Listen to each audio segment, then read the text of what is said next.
One of the things that all these old first-gen 4Runners have in common is that they all seem to have a saggy rear end. And over years of driving these trucks, they just tend to just sag out, and then the bump stop ends up touching the landing pad, and you have no suspension travel in the rear. So obviously you could just install aftermarket leaf springs or put Chevy 63s on it or something, but you could also solve the problem for as little as $50 by getting this gigantic spring and stuffing it in there. And that is called the ZUK mod.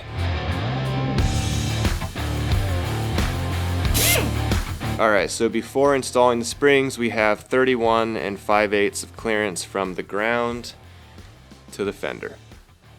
So the first thing we're going to do is start loosening the lug nuts and then jack the truck up. Alright, so we have the truck up on jack stands now, and the jack stands are on the frame, not on the diff, because obviously we need the suspension to droop down.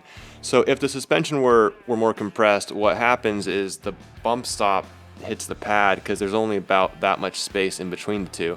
So we need to find a way to shove this into there, and it'll basically sit over the bottom and the top, and it'll raise up the truck and just fix the sagging issue.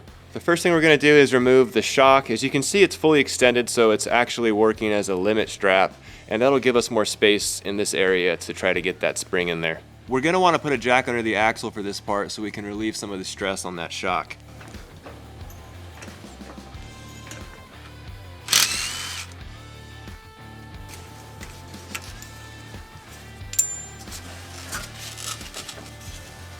You're gonna have to get a pry bar, dude.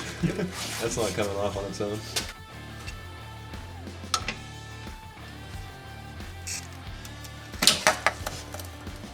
There you go.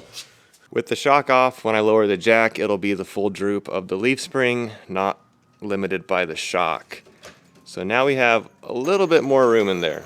Probably still gonna have to compress the spring. We're probably going to have to remove the U-bolts to get the bump stop out of the way so we could kind of maneuver this shock into place. By the way, I really don't recommend holding a shock that's compressed with spring compressors, but even compressed, there's not enough space to get that thing in there. So we're going to have to take off the bump stop to slide it in place.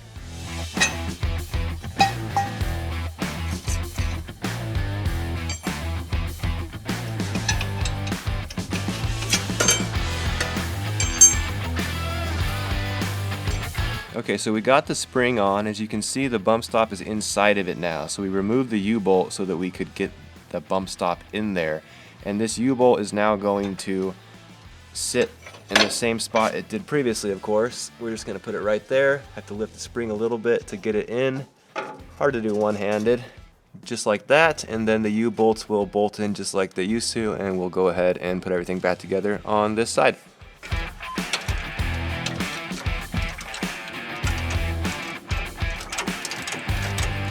Alright, the spring is in there, the U-bolts are back on. All we have to do is put the shock back on this side and we'll be done and can move over to the passenger side. Also, you might need to use a bottle jack or something to jack the leaf spring up against the frame to get just a little bit more clearance in there to get this thing in place.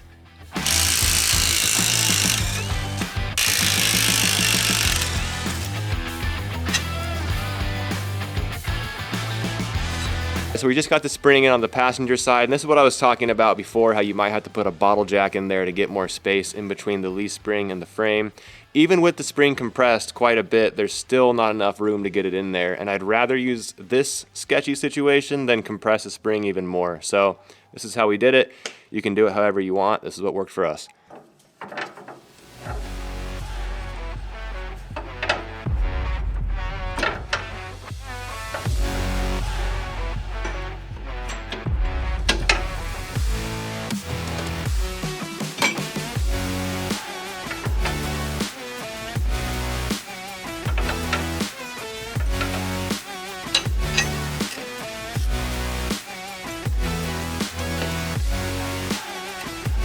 Alright, everything's back together. All we have to do is put the shocks back on. I can tell just by looking at this, it's going to have quite a bit more lift than it did. It might even have a little bit of a rake once we're done.